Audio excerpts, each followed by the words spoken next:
folks. Good morning. Thanks for being here today. I'm so honored to be here in London with our amazing team of incumbent MPPs, candidates in this election, Peggy Sattler, Terrence Kernahan, and Teresa Armstrong. Like, really extraordinary MPPs. And representatives for London. And you know, that's what makes London very special, I will say, is that we have just fantastic representation here. The people of London are so well served by NDP MPPs like these extraordinary ones behind me here. We're here this morning to talk about what's at stake in this election. And I know a lot of our volunteers are out this morning knocking on a few more doors and putting up a few more signs in these last final days of the election. But I wanted to share a few facts about what's happened here in London particularly. 52% increase in rent since 2018 in London. Imagine that. 52% increase. And you know, around the province, the average is more like 35 to 40%. So it's even higher here in London, which is just terrible and explains why people are dealing so much with the cost of living and struggling so much here. We also know that 100,000 London residents are without a family doctor. 100,000 London residents. 40,000 people are going to the food banks this year, and 40% of those are children. So, you know, this is directly linked to Doug Ford and the Conservatives government and their policies, and that's what's at stake in this election. So my message to folks out there watching is this. You know, here in London, we need to re-elect these strong MPPs so they can continue to fight for real rent control, right? To reduce the cost of living, fight rising costs.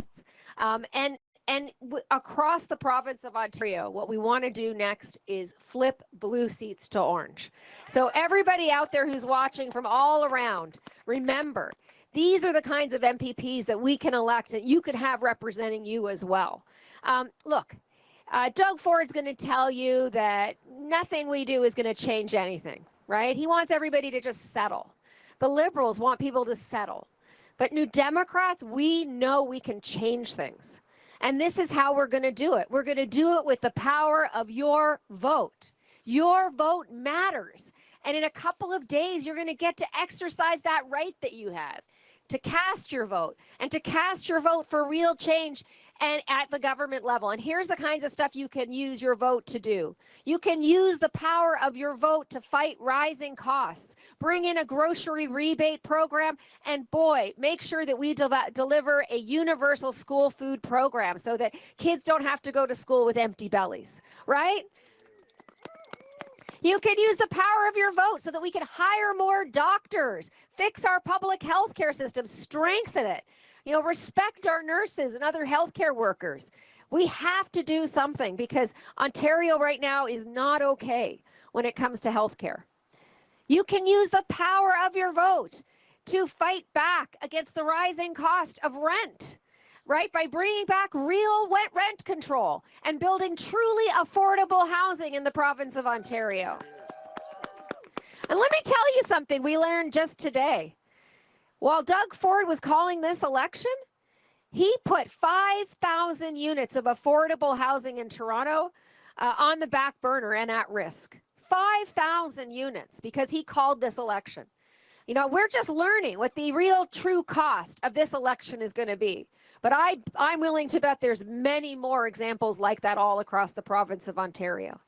That's a very cynical move by this government to put people at a time when we are in a housing crisis, to put more people at risk, to take away their homes and to take away their opportunity to have truly affordable homes.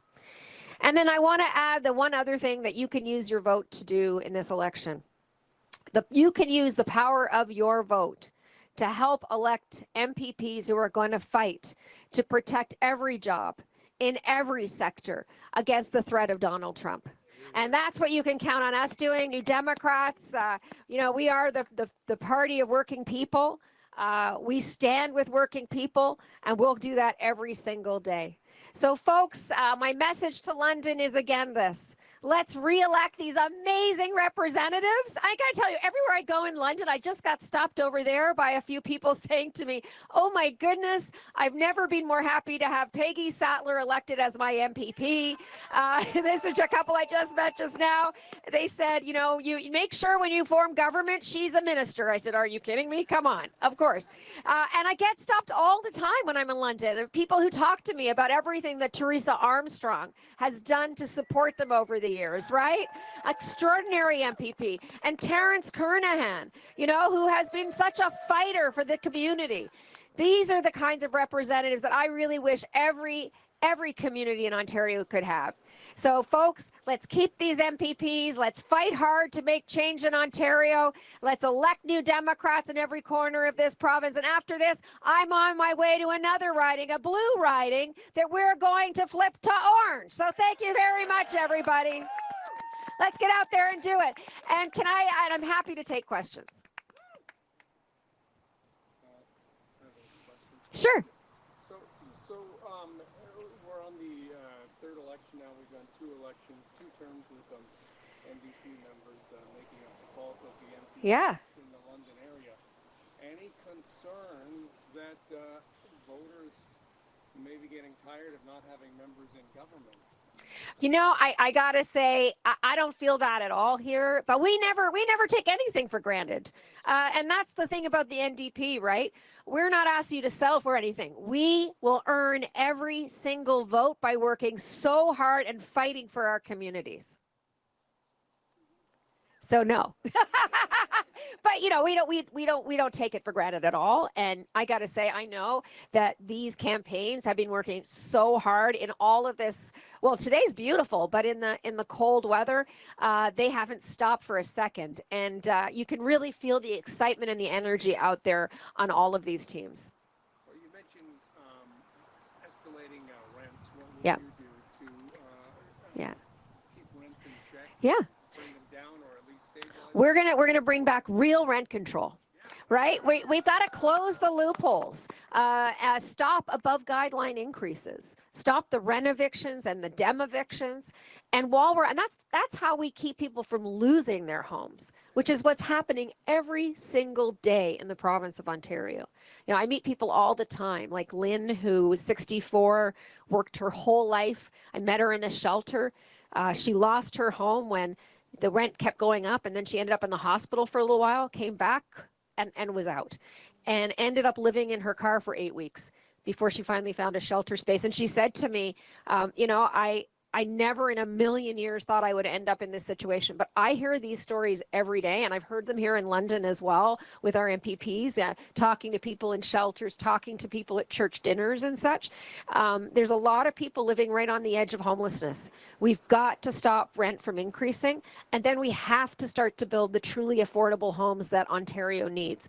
Doug Ford, you know, he's promised, this is the 3rd election that he said he's going to build homes. Where are they? Where are they? They don't exist. And we just found out that he put 5,000 affordable homes on the back burner for this election in Toronto. How many more homes have been at risk here in London? So, you know, we are committed to doing that. We have a very ambitious plan. It'll be a generational change for Ontario. Right now in Ontario, we are building at 1950s levels. While out in BC, under an NDP government, they are building 4 times the homes that we're building here right now. What happened in Elgin, Middlesex, London? Was that something that was maybe an out-of-context thing? Or did your party not really get a chance to vet all the candidates? Yeah, no, we have a very surprised at that one, that happened, and disappointed. But of course, as soon as we were alerted to it, we checked in with the candidate, and as you know, she stepped aside. What ridings do you think are realistic, or BC-held ridings do you realistically think you can flip? Oh, yeah. You know, well, there's quite a few, but I'll tell you a few that are top of mind for me. Sault Ste. Marie.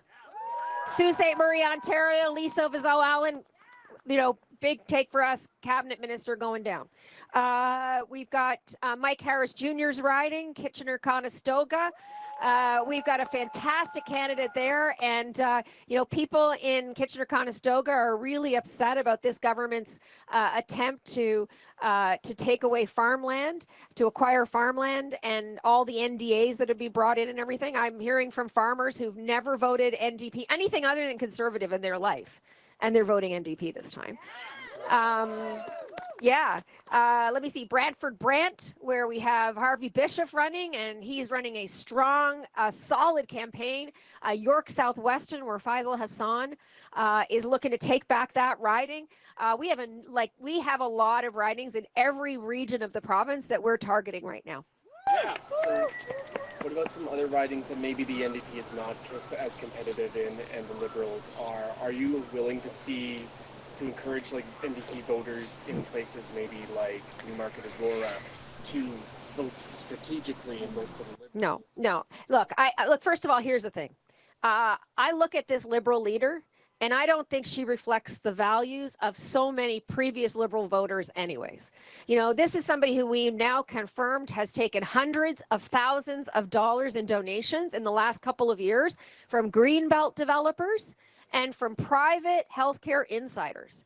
She is on record saying she agrees with the privatization of our healthcare system. This to me is not consistent with the values of, I would say, even most previously Liberal voters.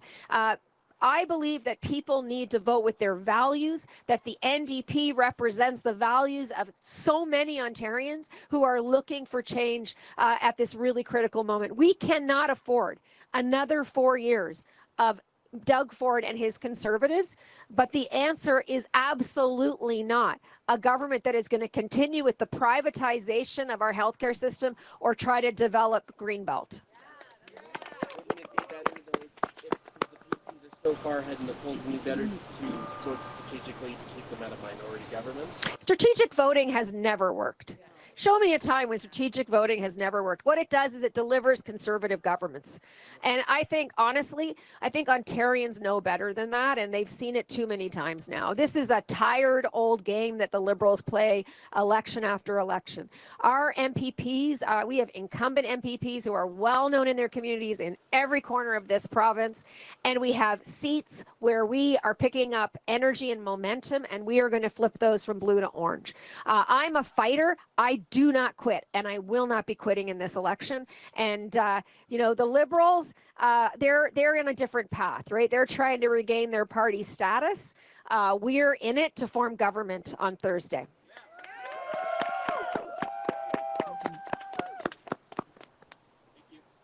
All right.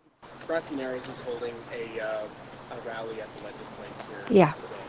I was wondering what you think about that, and Yeah. they're calling for province paid reparations Yeah. for the mercury poisoning they've dealt with.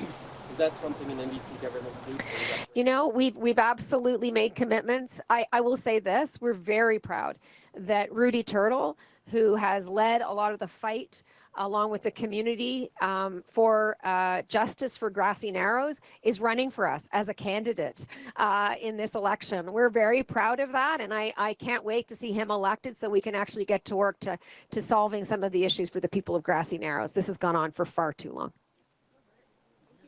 All right, thank you so much, everybody.